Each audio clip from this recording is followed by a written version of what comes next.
अस्सलामुअलैकुम वरहमतुल्लाहि वबरकातुहू। नाजरीन, स्वागत है आप तमामी नाजरीन का अलीमी एकेडमी 92 चैनल में। उम्मीद करता हूं कि आप तमामी नाजरीन बखैर होंगे। फिर से मैं आपके बीच बिहार बोर्ड कहकशां उर्दू से चैप्टर नंबर 31 लेकर के मैं आपके बीच हाजिर हो गया हूं। साथियों, तो फुल्ली एनर्जी के साथ आप जुड़ जाएं और वीडियो के अंदर सारे पॉइंट को कवर करने की कोशिश करें। चूंकि आज हम फाइनली चैप्टर नंबर 31 को आज हम खत्म करने वाले हैं और इसको मुकम्मल करने वाले हैं। तो पूरी एनर्जी के साथ आप पूरी वीडियो में जुड़े रहें। साथियों, बिना किसी इंतजार के आइए हम उस चैप्टर के साथ चलते हैं। तो आज का जो चैप्टर है, चैप्टर नंबर 31, ये एक खुतबा यानी कि एक भाषण है। ये एक भाषण है, ये एक तकरीर है जो जेपी नारायण ने, जयप्रकाश नारायण ने दिया था। और उस खुतबा का जो नाम था, उस तकरीर का जो नाम था, वो नाम था कामिल इनकलाब। कामिल इनकलाब यानी कि टोटल रिवोल्यूशन। टोटल रिवोल्यूशन ये था कामिल इनकलाब, जिसमें जेपी साहब ने बताने की कोशिश की, अपने समाज को मजबूत करने की कोशिश की, भारतवासियों को मजबूत करने की कोशिश की। हमें अपनी तमाम छोटी बड़ी जरूरत को मिलजुल करके सॉल्व करने की बात की। हमें अपने अंदर से कमी को दूर करने की बात की। इस पूरी तकरीर में जेपी साहब बताने की कोशिश किया कि अगर इस देश में देश की सलामती के लिए, देश को आगे ले जाने के लिए अगर सबसे अहम हाथ किसी का है तो वो नौजवान का है। नौजवान इस देश की रीढ़ की हड्डी है। अगर नौजवान चाहे ना तो इस देश को जमीन से आसमान पे पहुंचा दे, लेकिन इस देश का नौजवान सही होगा तो देश ऊपर चढ़ने से देश को कोई नहीं रोक सकता। जेपी साहब कहते हैं कि तारीख उठा करके देख लिया जाए, इतिहास का मुताला करके देख लिया जाए कि इस भारत को या किसी भी मुल्क को, दुनिया के किसी भी मुल्क को तरक्की अगर मिली है तो जिन लोगों के जरिए तरक्की मिली है वो लोग जवान ही थे। अब अपने भारत को देख लीजिए। इस भारत को जो आजादी मिली है, भारत को जो आज कामयाबी मिली है, वो पंडित जवाहरलाल, वो गांधी जी हो या जेपी हो या और भी बहुत सारे लोग हैं जिन्होंने आजादी के लिए, मुस्लिमों ने, सिखों ने, इन सारे लोगों ने जवानी के आलम में अपनी जवानी को इस देश पे कुर्बान किया है। चाहे वो अब्दुल हमीद की बात हो, चाहे अशफाकुल्लाह खान की हो, चाहे और भी फ्रीडम फाइटर जितने हैं, उन सारे लोगों की, तो वो सारे लोगों के इतिहास में आप जिंदगी को देखेंगे जिस वक्त देश की आजादी के लिए उन लोगों ने अपनी जान की बाजी लगाई थी, वो जवानी के आलम था। जेपी साहब बताना चाह रहे हैं कि देश को कामयाबी जवानों से मिलती है। जवान ही देश की रीढ़ की हड्डी है। जब तक रीढ़ की हड्डी बदन में दुरुस्त रहती है, देश सही रहता।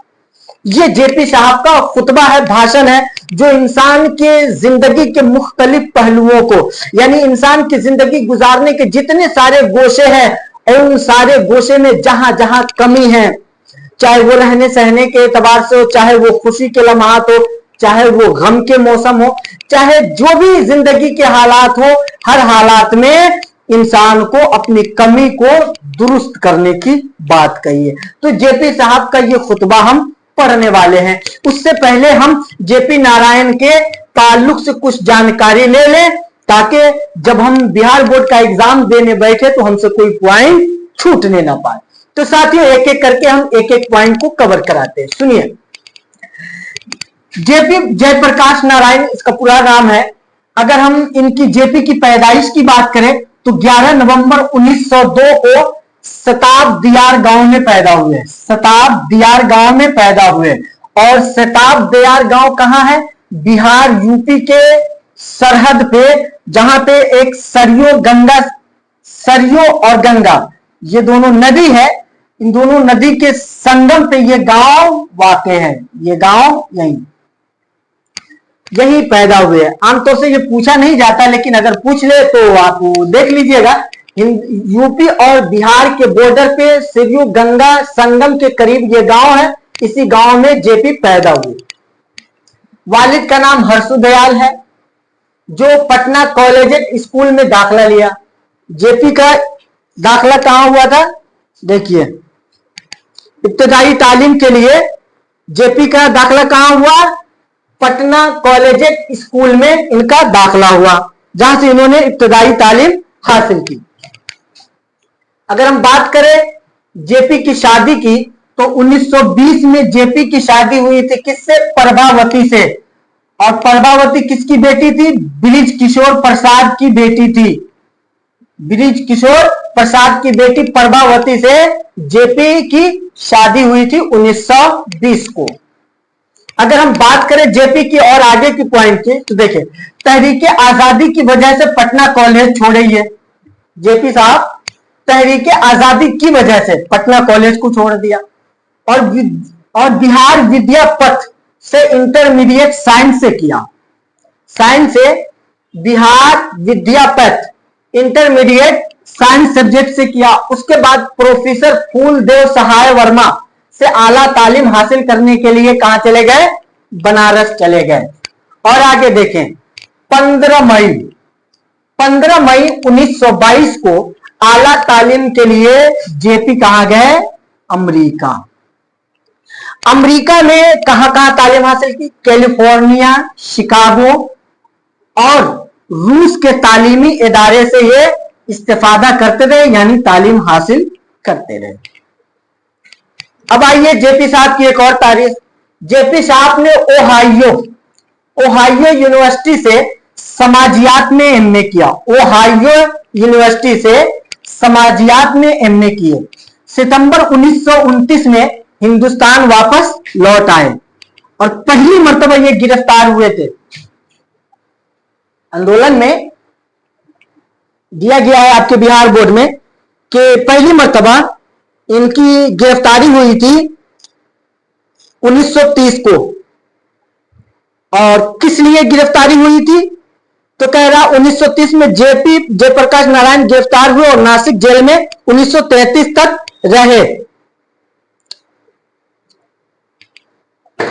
फर्स्ट मर्तबा गिरफ्तार हुए 1933 से 1933 तक रहा नासिक के जेल में। उसके बाद 1942 के आंदोलन में गिरफ्तार करके हजारीबाग जेल में बंद किए गए। 18 सितंबर 1943 लाहौर किला गिरफ्तार होकर 1943 में, देखिए 18 सितंबर 1943 से लाहौर किले में रखा गया। बाद में उन्हें लाहौर से आगरा जेल मुंतकिल कर दिया गया। 18 सितंबर 1943 को गिरफ्तार करके लाहौर किला जेल में, उसके बाद यहां के बाद आगरा जेल भेज दिया गया। अगर हम बात करें और आगे की, तो जेल से जब बाहर आए 1943 में, आगरा जेल से भी ये बाहर आए। कब? 1943 में जेल गए थे। अब यहां पे बात 1964 की हो रही है। जेल से बाहर 11 अप्रैल 1964 को 11 अप्रैल 1964 को जयप्रकाश जेल से बाहर आए थे। जेल से बाहर कब आए? इतने में वापस आ गए थे आगरा जेल से। उसके बाद 1974 में बिहार के तालिबे इल्मों की तहरीक की क़यादत हाथ में लेकर, तालिबे इल्म यानी स्टूडेंट लोग, विद्यार्थी लोगों की एक तहरीक थी, उस तहरीक की 1974 में जेपी क़यादत किया, अध्यक्ष बन करके आगे आए और एक कामयाब मुल्कगीर अवामी तहरीक की बुनियाद रख दी। वहां से विद्यार्थियों को एक हौसला मिल गया कि हम अपने देश की मजबूती के लिए, देश के हालात को मजबूत करने के लिए हमें लड़ाई लड़नी पड़ेगी, हमें आंदोलन करने पड़ेंगे, हमें कोशिशें करने पड़ेंगी। ये जज्बा जेपी ने स्टूडेंट के अंदर बढ़ा दिया था। और आगे आ जाइए, 1975 में इमरजेंसी लगते ही गिरफ्तार हो गए। कौन? जेपी साहब। और 1977 में इमरजेंसी हटने तक जेल और फिर अस्पताल के बिस्तर पर पड़े रहे। अगर हम बात करें जेपी साहब की लिखी हुई किताब की, तो इनका यही एक खुतबा कामिल इनकलाब है जो बड़ी फेमस है। वो एक ये है, उसके बाद एक है सर्वोदय और एक है जेल डायरी, जो अंग्रेजी में इन्होंने जेल में रह करके लिखा था।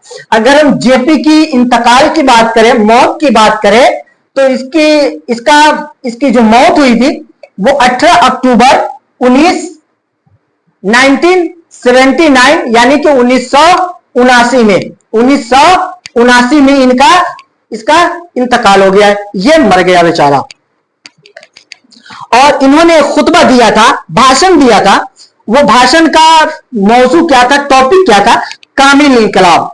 और ये समाज में इनकलाब लाना चाह रहे थे। समाज के हर तबका को ये बेदार करना चाहते थे, चाहे वो गरीब हो, अमीर हो, बेजर हो, जैसे जिसके पास खेत ना हो, आदिवासी हो या बिल्कुल लाचार हो, सबको इंसाफ मिले, सबको उसका हक मिले, इसके लिए आंदोलन करते रहे, ये कोशिश भी करते रहे।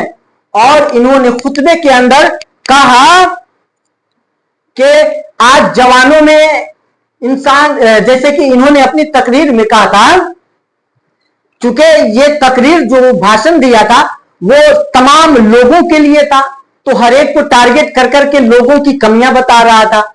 जैसे जवान और जवान के जो माँ बाप माता पिता होते हैं, जो शादी भी अपने बाल बच्चों के करते हैं, जहेज और तिलक के नाम पे बहुत बातें कही है, बताने की कोशिश किया है कि आज के माँ बाप का मामला यह है कि बच्चे की शादी ब्याह नहीं करते, बल्कि बैल भैंस कि जैसे उन्हें बेच देते हैं, तिलक के नाम पे उन्हें बेच देते हैं। तो उन गार्जियन को भी फटकार लगाया है। फिर नौजवान को बताने की कोशिश की है कि नौजवान अपने अंदर इतना हौसला पैदा कर ले, इतनी ताकत पैदा कर ले कि हम जो करेंगे अपने बलबूते पे करेंगे, हम अपने सास ससुर के बलबूते पे कुछ नहीं करेंगे।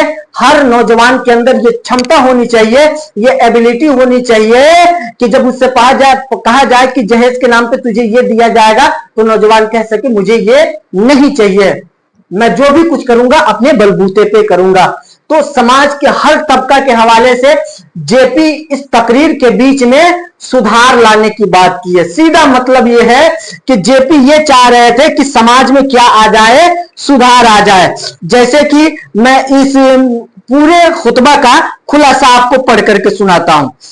पेशे नजर तकरीर जेपी के कामिल इनकलाब के तस्वुर को वाज़ेह करती है। समाजी बुराइयों से लड़ने की बात और इनकलाब में रहनुमाओं के रोल पर भी वो रोशनी डालते हैं। तशद्दुद और अदम तशद्दुद की वजाहत भी इस तकरीर में मौजूद है। देखिए जेपी साहब फाइनली क्या बताना चाहते, सुनिए। जेपी साहब बताते हैं कि कम्युनिज्म और सोशलिज्म की मंजिल एक ही है। कम्युनिज्म और सोशलिज्म की मंजिल एक ही है। मौजूदा समाज से बेहतर समाज की तश्कील किसी भी इनकलाब का मकसद होती है। मतलब यह कहना यह चाह रहे हैं कि किसी भी इनकलाब का मकसद यही नहीं होता है, आंदोलन का मकसद यही होता है कि अभी जो हमारी हालत है, ये हालत बदल करके और बेहतर हो जाए। कोई भी आदमी संघर्ष क्यों करता है कि मौजूदा हालत से हम अच्छी हालत की तरफ चले जाए। जेपी साहब कहते हैं कि इनकलाब शख्स से खास का करिश्मा नहीं होता। इनकलाब एक आदमी के चाहने से नहीं आता है, बल्कि वो समाज की अपनी जरूरतों से जन्म लेता है। और समाज में जब बदअमनी का दौरा हो और निजात की कोई सूरत नजर ना आए, तो इनकलाब के लिए माहौल तैयार हो जाता है, माहौल तैयार होने लगता है। और वो मशहूर इनकलाबी रहनुमा लेनिन और माओ का नाम लेते हुए और वाजे करते हैं कि ये लोग महज इंसान की मानसिकता को पढ़ने वाले लोग थे, न कि हालात को जन्म देने वाले थे।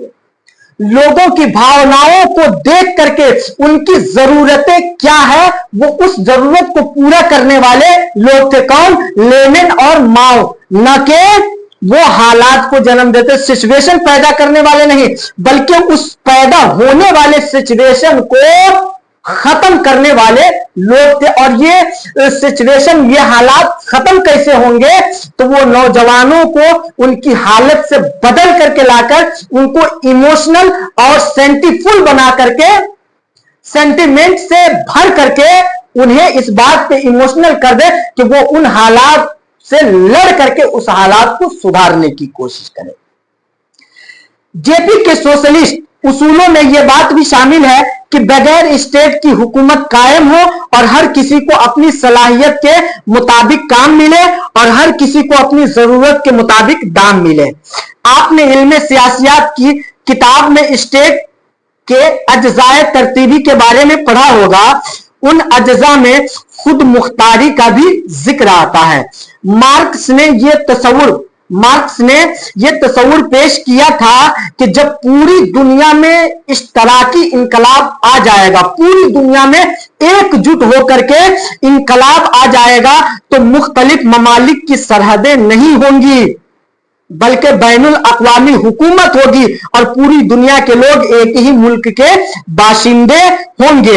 इसी स्टेट में यह भी मुमकिन हो सकेगा कि हर शख्स वही काम करे जिसकी उसमें सलाहियत है और उसे उसके लिए उतनी मजदूरी दी जाए जो उसकी तमाम जरूरतों को पूरा कर सके। तो जेपी फाइनली इस पूरे खुतबा में समाज को सुधारने के बारे में बताना चाह रहे हैं और बताया भी है। आइए लगे हाथ हम इस चैप्टर के क्वेश्चन आंसर को भी देख लेते हैं। सवाल है कि कामिले इनकलाब का तस्वुर किसने पेश किया, तो जेपी नारायण ने पेश किया, जयप्रकाश नारायण ने। जेपी किस रहनुमा के रास्तों पर चलने की तलकीन करते हैं, तो वो गांधी जी के रास्ते पे चलने की तलकीन करते हैं। तीसरा सवाल है कि जमहूरियत में यकीन होने की वजह से जेपी का किस चीज में यकीन नहीं है, तो जमहूरियत में यकीन होने की वजह से जेपी को तशद्दुद पे यकीन नहीं है, जेपी को तशद्दुद पे यकीन नहीं। किस इनकलाब में तब्दीली की रफ्तार बड़ी धीमी रही, इस सवाल का जवाब यह है कि जिस कौम में, जिस इनकलाब में लोग सिर्फ अपने अपने बारे में सोचने लगे, लोगों की सिर्फ अपनी अपनी पड़ी रहे, तो वो इनकलाब धीमी होगी। और जिस इनकलाब में सारे लोगों की शमूलियत होगी, सबकी जबान एक जबान होगी, सबके रास्ते एक होंगे, तो उस इनकलाब की रफ्तार तेज होगी और जहां अपने अपने की होगी वहां धीमी हो जाएगी। सवाल है क्वांटिटी और क्वालिटी में बदल जाएगी, किसने कहा था, यह मार्क्स ने कहा था। वैदानत का फलसफा विवेकानंद ने अमेरिका के किस शहर में पेश किया था, तो वो अमेरिका के शिकागो शहर में पेश किया था। साथियों, तो उम्मीद करता हूं कि इस चैप्टर की वो सारे पॉइंट जो आमतौर से पूछे जाते हैं, वो पॉइंट आपके बीच मैंने रखा है। उम्मीद करता हूं कि ये सारे पॉइंट आपको समझ में आए होंगे। अगर सारे पॉइंट आपको समझ में आते हैं तो वीडियो को लाइक कर देंगे और ज्यादा से ज्यादा इसे शेयर कर देंगे। और जो लोग इस चैनल पे नए हैं वो इस चैनल को सब्सक्राइब कर देंगे, साथ ही बेल आइकन को दबा देंगे। आशा करता हूं कि सारी बातें समझ में आ गई होंगी आज की वीडियो में। बस इतने ही इजाजत चाहता हूं। खुदा हाफिज, अस्सलामु अलैकुम।